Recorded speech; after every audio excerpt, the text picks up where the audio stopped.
A very warm welcome to all of you. In this video, we will study about modals. So, most commonly used modals are can, could, may, might, shall, should, must, will, would, used, need, dare and ought. पहला model है can. अब can का function देखिए. Can is used to talk about ability and possibility. Can का use ability और possibility को show करने के लिए यूज़ किया जाता है. एग्जाम्पल देखिए, she can play tennis very well. Can यहाँ पर क्या है, मॉडल है, और यहाँ पर एबिलिटी शो कर रहा है. एबिलिटी क्या होती है, जो हम काम कर सकते हैं. Loud noise can damage your ears, यहाँ पर क्या है, पॉसिबिलिटी. मतलब अगर आप तेज आवाज़ सुनेंगे तो आपके ईयर्स जो हैं वो डैमेज हो सकते हैं. ये पॉसिबिलिटी है कैन.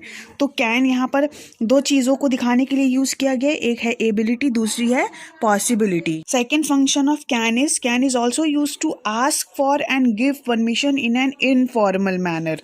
अब इनफॉर्मल मैनर क्या होता है, जहाँ पर आप, जैसे हम किसी फ्रेंड से बात कर रहे हों, अपने घर में किसी से, हम घर के फैमिली मेम्बर से किसी से बात कर रहे हों, तो वो इनफॉर्मल मैनर होता है. तो कैन का दूसरा फंक्शन क्या होता है, किसी से परमिशन मांगना और किसी को परमिशन देना, ग्रांट करना. इनफॉर्मल मैनर में भी हम कैन का यूज करते हैं. हमें ये याद रखना है, can is use to talk about ability, possibility and to ask and grant permission. Can use करते हैं हम किसी काम की एबिलिटी को दिखाना कि हम कर सकते हैं, पॉसिबिलिटी को दिखाना कि हो सकता है, या फिर परमिशन लेने या फिर देने में हम कैन मॉडल का यूज करते हैं. कुड का फर्स्ट फंक्शन देखिए. Could is used as the past equivalent of can in indirect speech. मतलब फर्स्ट थिंग हमें कुड के लिए ये याद रखना है कि कुड जो होता है वो कैन का पास्ट फॉर्म होता है. ठीक है. सेकेंड थिंग, इसमें इनडायरेक्ट स्पीच मेंशन की गई है. अब इनडायरेक्ट स्पीच समझने से पहले हम समझते हैं कि डायरेक्ट स्पीच क्या होता है. अब देखिए, अगर कोई चीज़ कोई बोलता है तो उसमें स्पीकर जब कोई चीज़ बोलता है तो एग्जैक्टली वो क्या बोलना चाहता है वो चीज़ बोलेगा. ठीक है.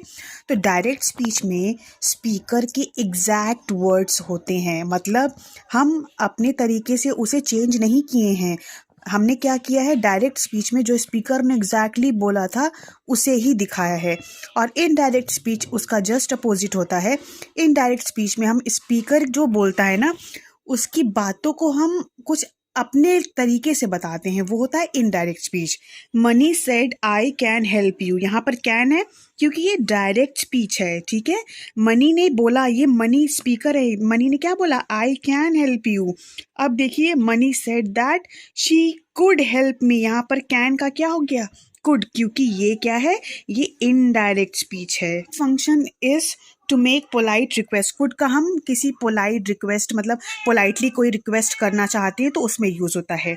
एग्जाम्पल देखिए, could you help me carry these bags. यहाँ पर हम किसी से रिक्वेस्ट कर रहे हैं कि could you help me carry these bags, polite request. Third देखिए function, to indicate ability in the past. अब देखिए, कैन क्या बताता है, एबिलिटी बताता है. तो कुड भी तो कैन का पास्ट है, तो ये एबिलिटी बता रहा है, लेकिन इन द पास्ट में हमारी कोई एबिलिटी थी काम करने की. She could do handstand once upon a time. मतलब ये पहले की इसकी एबिलिटी थी, शी की एबिलिटी थी कि वो हैंड स्टैंड जो था वो कभी पहले कर सकती थी. थर्ड मॉडल है may. May is use to ask permission in a formal manner. अब फॉर्मल मैनर क्या होता है, हम किसी ऑफिस में वर्क कर रहे हैं तो वहाँ पर हमें परमिशन लेनी है, तो ये होता है फॉर्मल मैनर. तो मे क्यों यूज़ होता है, परमिशन मांगने के लिए यूज़ होता है फॉर्मल मैनर में. एग्जाम्पल देखिए, मे आई कम इन सर. मतलब हम एक स्कूल में अगर पढ़ रहे हैं, हमें परमिशन लेनी है, तो हम क्या बोलेंगे, मे आई कम इन सर.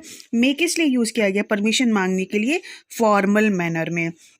सेकेंड फंक्शन है to express a wish. Wish को एक्सप्रेस करने के लिए मे यूज होता है. May you always enjoy good luck. यहाँ पर विश दिया जा रहा है कि may you always enjoy good luck. Third देख लीजिए, मे का function to indicate a weak possibility. मतलब पॉसिबिलिटी दिखा रहे, लेकिन वो पॉसिबिलिटी कैसी है, वीक है, बहुत स्ट्रांग नहीं है, शायद हो सकता है, ऐसी possibility. It may rain this afternoon. हो सकता है कि आज आफ्टरनून में बारिश हो जाए. वीक पॉसिबिलिटी, ज़रूरी नहीं है कि हो जाए. लास्ट मॉडल है might. Might is use to suggest a very weak possibility in the future. मतलब फ्यूचर में कोई ऐसा काम है जो कि हो सकता है, उसकी पॉसिबिलिटी बहुत स्ट्रांग नहीं है कि हो जाएगा, हो सकता है कि हो जाए। Example, it might rain tonight, मतलब हो सकता है कि आज रात में बारिश हो सकती है। अब रात में हो सकती है तो ये फ्यूचर हुआ ना। अब प्रिडिक्शन क्या हुआ कि हो सकता है, वीक पॉसिबिलिटी है। और लास्ट फंक्शन देखिए माइट का।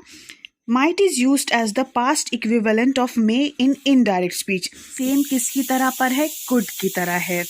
कुड में क्या था? वहां पर भी वो कैन का पास्ट था, यहाँ पर माइट किसका पास्ट है? मे का पास्ट है, ठीक है। और ये भी इनडायरेक्ट स्पीच में यूज हो रहा है और कुड भी इनडायरेक्ट स्पीच में यूज हो रहा है। एग्जाम्पल देखिए, Jiya said I may get the job. ये डायरेक्ट स्पीच है क्योंकि ये जो जिया स्पीकर है ना, इसकी एग्जैक्ट बातों को कोटेशन मार्क में कोट किया गया है। अब जब इसको इनडायरेक्ट स्पीच में चेंज किया गया तो क्या हो गया? Jiya said that she might get the job. May की जगह क्या हो गया? माइट। अब रेस्ट ऑफ द मॉडल्स जो बचे हुए हैं वो हम पढ़ेंगे नेक्स्ट वीडियो में। Thank you.